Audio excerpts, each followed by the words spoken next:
In today's episode, we're going to install the double hump Foxbody pan necessary to clear the cross member into Foxbody chassis, and we're going to prepare the top of the motor to reinstall the intake manifold. Okay, we're ready to put the pan on this thing. I am a big fan of one-piece pan gaskets and black RTV. It is a little cold out here tonight, but what I do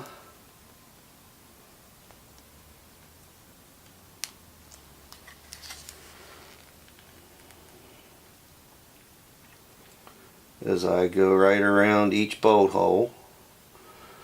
Now, even though I'm doing a one-piece gasket, I put a little thin bead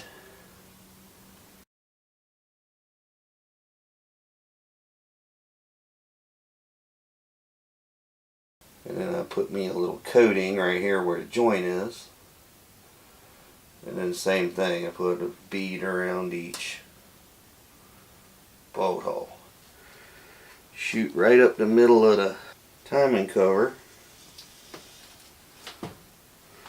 seal,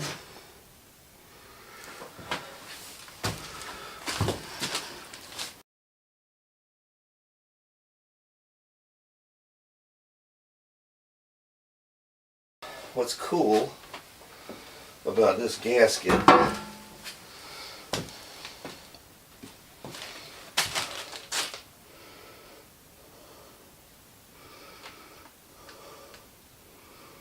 is it's got sides on it. And this is where my fingers are going to get messy.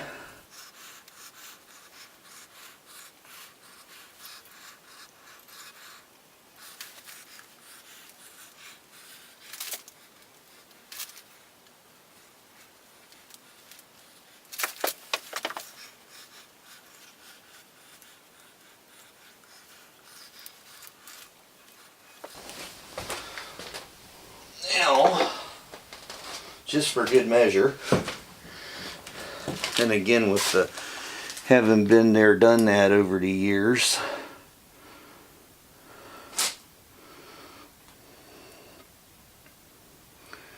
we run another bead right down the top.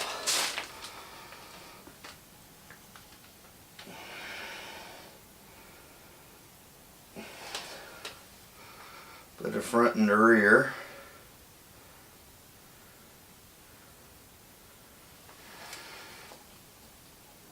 Put a little dollop right there in the corners.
Now I will take these back off, most likely, and put washers under them, because I don't have a pan reel kit for this one. And I'm not going to pull a pan off my other motor to get one right now.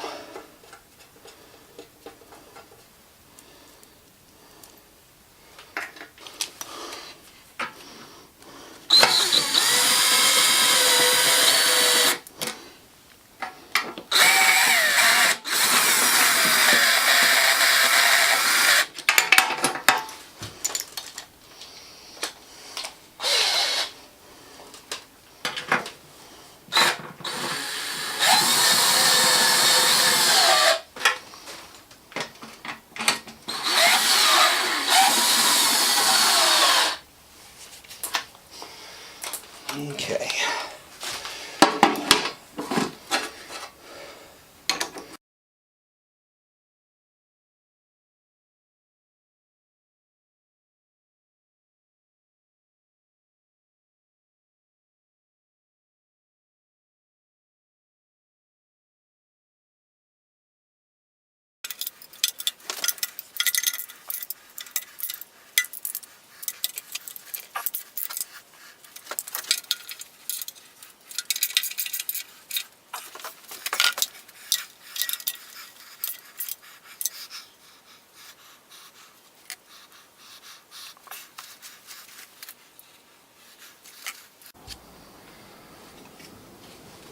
Well, this thing's been drying overnight, so it should be all sealed up. Now it's time to roll it over, wipe off the gasket surfaces, and go ahead and put the intake on it. And the sake of time savings, I'm going to go ahead and adjust the valves after I get it back in the chassis. Yeah, it helps if you pull a pin out. It helps a lot if you pull a pin out.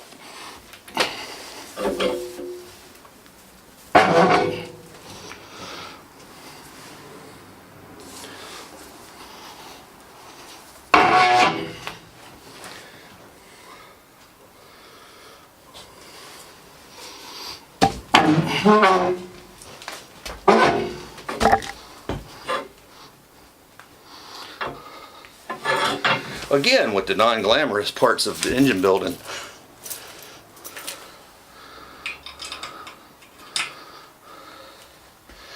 But it is all part of the territory. And as you can see, this thing tends to walk forward. I forgot to shoot a little grease in there before I set the engine on the stand. That's my fault. But anyway, here we are. So what I'm going to try to do is lift the distributor out and see if I can get it to go back in, which if it's as big a pain as it was the other night, that may take a little doing. But I'd rather do that and make sure I can get everything good and clean, because there's a little bit of oil and this thing's been sweating again. It is about 70 degrees today, I guess. And there's plenty of moisture to be had, plus residual oil, but that's nothing a little bit of brake clean won't cure once we get the moisture off.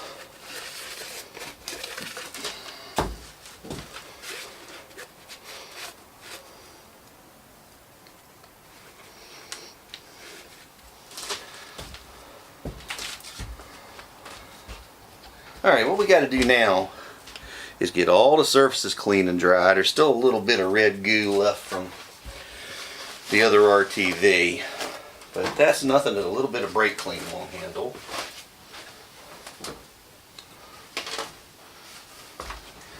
And what I tend to do, like I showed in the other videos, is I spray it on the rag and I wipe. And as much cleaning and all as I've done on this thing, and wiping off as I've done,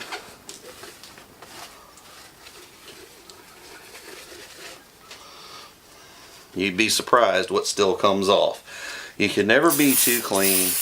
I mean, I've seen guys rebuild an engine laying on a blanket in the middle of a dirt track infield before. And that's fine, as long as you keep the parts clean and you wash them off. But it's better if you don't do it that way, because it just reduces the chance of something getting down in your motor. But right this minute, I'm just trying to give everything a good wipe, and I still got my little trash box laying down there.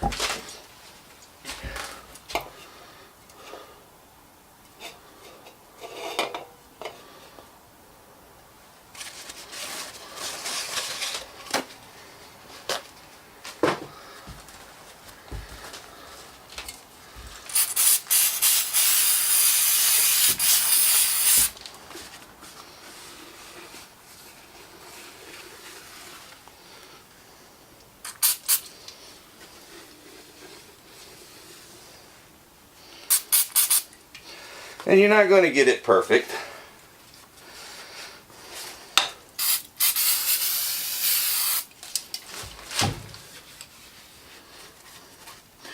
But see, there's always a little bit of stuff left that rears its ugly head when you come back with the brake clean.